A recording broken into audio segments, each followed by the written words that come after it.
We all know the imagery of the Ark, a giant wooden ship resting on a mountain, filled with pairs of animals under a bright rainbow. It is a story told to children, painted on nursery walls, and referenced in blockbuster movies. But behind the familiar imagery lies one of the most psychologically intense and tragic chapters in human history. Imagine standing alone against an entire civilization for nearly 1,000 years.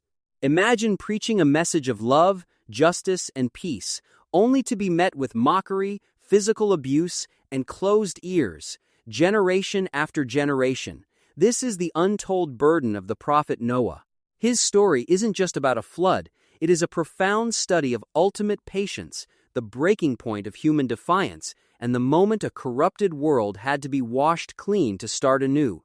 In the generations following the elevation of Enoch, a quiet but devastating shift occurred on earth.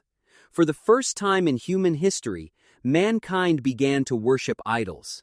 It started innocently. When righteous men among the people died, the community made statues of them to remember their goodness. But as generations passed, the origin of these statues was forgotten. The whispers of temptation convinced the people that these stone figures held divine power. The worship of the Creator was replaced by the worship of stone, and with this spiritual decay came massive social injustice, oppression of the poor, and rampant cruelty. To correct this, God raised Noah. He was a man of deep intellect, profound empathy, and endless patience. Noah did not preach with anger.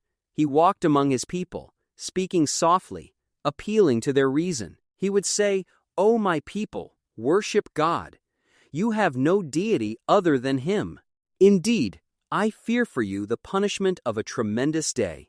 He pleaded with them day and night, in public gatherings and in private conversations. He pointed to the sky, the rain, the growing crops, and the miracle of their own birth as signs of a loving Creator. But the response of the elite and the powerful was filled with pure arrogance. They mocked him, saying, "We see you as but a man like ourselves, and we do not see you followed except by those who are the lowest of us." They ridiculed the poor, working-class people who chose to follow Noah's message. For 950 years, Noah continued his mission. Think about that time frame. He watched children grow into adults, grow old, and pass away, only to raise a new generation that was even more hostile than the last. Parents would literally take their young children to Noah, point at him, and warn them never to listen to his madness. After nearly a millennium of patience, the spiritual corruption of the civilization reached a point of absolute finality. The people dared Noah, saying, "Bring us what you threaten us with, if you should be of the truthful." It was then that God revealed to Noah that no one else from his people would believe. The door of guidance had been closed by their own choice.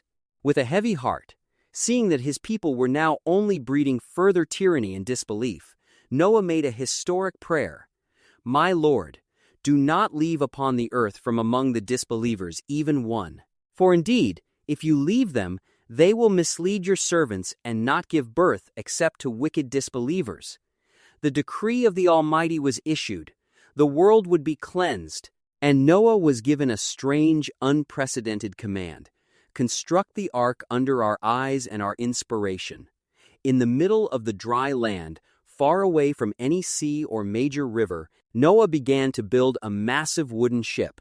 To the passing crowds, this was the ultimate proof of his madness.